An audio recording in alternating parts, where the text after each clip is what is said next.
Hello dear student. अब last एक महीना बचा है हमारे सीबीएसई बोर्ड के लिए।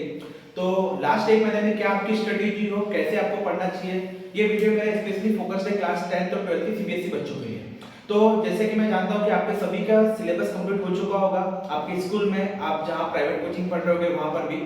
तो सबसे पहले कोई नया स्टडी मटेरियल को नहीं पढ़ना है। जितने भी नोट्स आपके पास हैं, एनसीईआरटी के क्वेश्चन आंसर्स है, आपने एनसीईआरटी पढ़ी है या आपने कोई पब्लिकेशन पढ़ा है ओसवाल का या एसएन का, तो सबसे पहले आप उसको रिवाइज करिए। और उसके बाद सर सबसे बड़ा क्वेश्चन आता है कि प्रैक्टिस कहाँ से करें, हम प्रैक्टिस कैसे करें। तो सबसे अच्छी चीज है प्रैक्टिस करने के लिए सीबीएसई के पास्ट ईयर क्वेश्चन पेपर, ना किसी कोचिंग के सैंपल पेपर, ना ही आपकी किसी पब्लिकेशन के सैंपल पेपर। सबसे अच्छा जो चीज है वो है आपके सीबीएसई के पास्ट ईयर क्वेश्चन पेपर।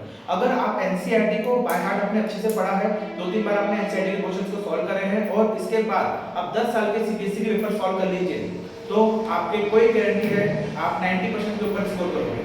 तो सबसे अच्छे पेपर मार्केट में जो सीबीएसई के सैंपल पेपर आ रहे हैं वो है सीबीएसई के ओसवाल के लास्ट 10 ईयर के क्वेश्चन पेपर।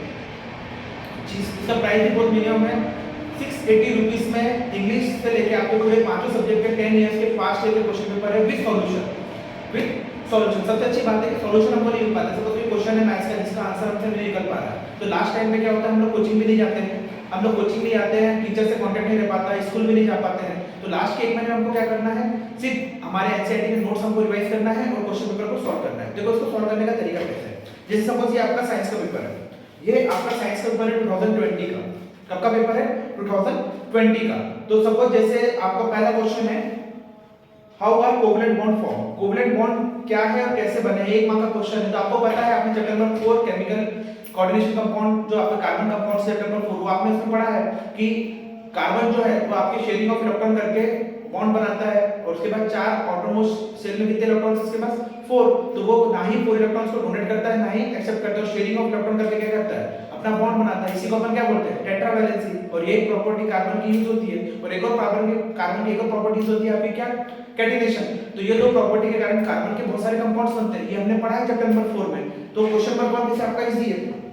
क्वेश्चन नंबर 2 में देखिए आपका एलिमेंट्स रखे हुए हैं ग्रुप ए और ग्रुप बी में। बहुत अच्छी बुक है ये।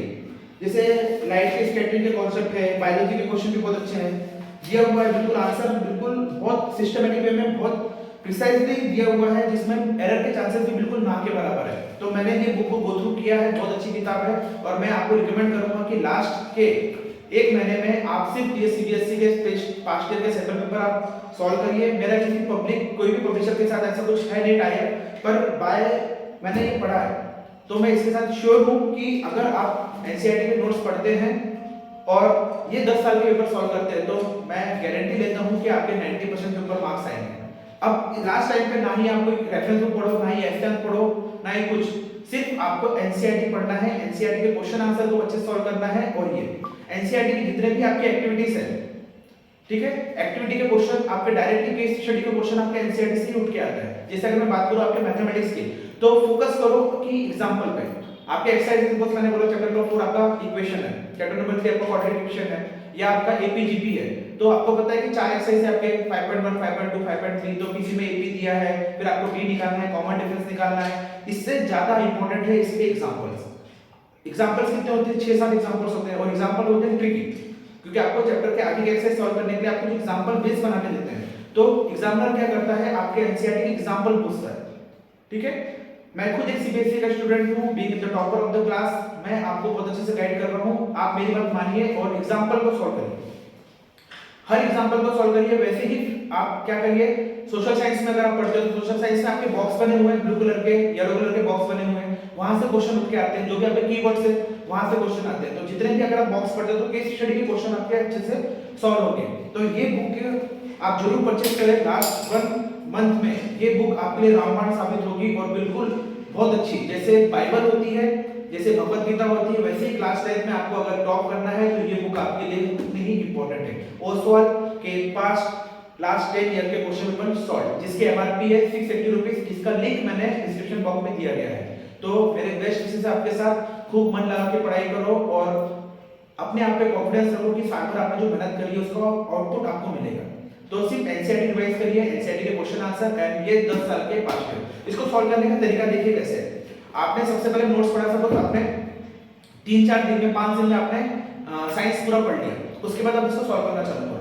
अगर सपोज किसी बच्चे ने साइंस रिवाइज नहीं कर पाया तो कोई बात नहीं, अगर आप रिवाइज नहीं कर पाओगे तो देखो हम खुद स्टूडेंट लाइफ में रह चुके हैं, पेपर के आखिरी दिन तक ऐसा लगता है कि हमारा सिलेबस कंप्लीट नहीं हुआ, हमारा सिलेबस कंप्लीट नहीं हुआ है। तो क्या करना है आपको, दिक्कत की बात नहीं है, जितना पढ़ा है ठीक है, डायरेक्टली आप किसका जाओ आपके सेकंड पेपर पे, डायरेक्ट क्वेश्चन नंबर 1 पढ़ो, क्या आपको बनता है तो ठीक है, नहीं तो क्वेश्चन नंबर 2, और जो क्वेश्चन आपको नहीं बनता डायरेक्टली उसी में सॉल्यूशन लिखा हुआ है, अंडरलाइन करो पेंसिल से, वहीं पे मगअप कर लो। अगर आपने पूरे 10 साल के पेपर भी मगअप कर लिए तो आपका पेपर इतना अच्छा जाएगा कि आप यकीन नहीं कर सकते। पूरे क्वेश्चन आंसर में कुछ नहीं छूटा, सीबीएसई ने 10 साल में पूरे क्वेश्चन आपसे पूछ लिए, कुछ भी उसके पास नया टॉपिक बचा ही नहीं, घुमा फिरा के वो इसी में से क्वेश्चन पूछने वाले हैं। तो बस सेल्फ स्टडी करिए, 2 से 3 बार मल्टीपल रिवीजन करिए टॉपिक का, और आपका एग्जाम आप एक्सेल कर लोगे, और आपके टॉप आने से 90% के ऊपर मार्क्स आने से आपको कोई नहीं रोक सकता। ठीक है, thank you, my good wishes are with you. और मेरे चैनल को सब्सक्राइब करिए, यहाँ पर आपको इकोनॉमिक्स के, ज्योग्राफी के, क्लास 10 12 के, बायोलॉजी के, फिजिक्स के, केमिस्ट्री के वीडियोस आपको अपलोड हो जाएंगे। इकोनॉमिक्स लेक्चर 1 अपलोड हो चुका है, जल्दी चैप्टर नंबर 2 3 4 5 के वीडियोस अपलोड हो गए, ज्योग्राफी पूरा अपलोड हो चुका है, कल से वर्ल्ड हिस्ट्री अपलोड होने वाला है।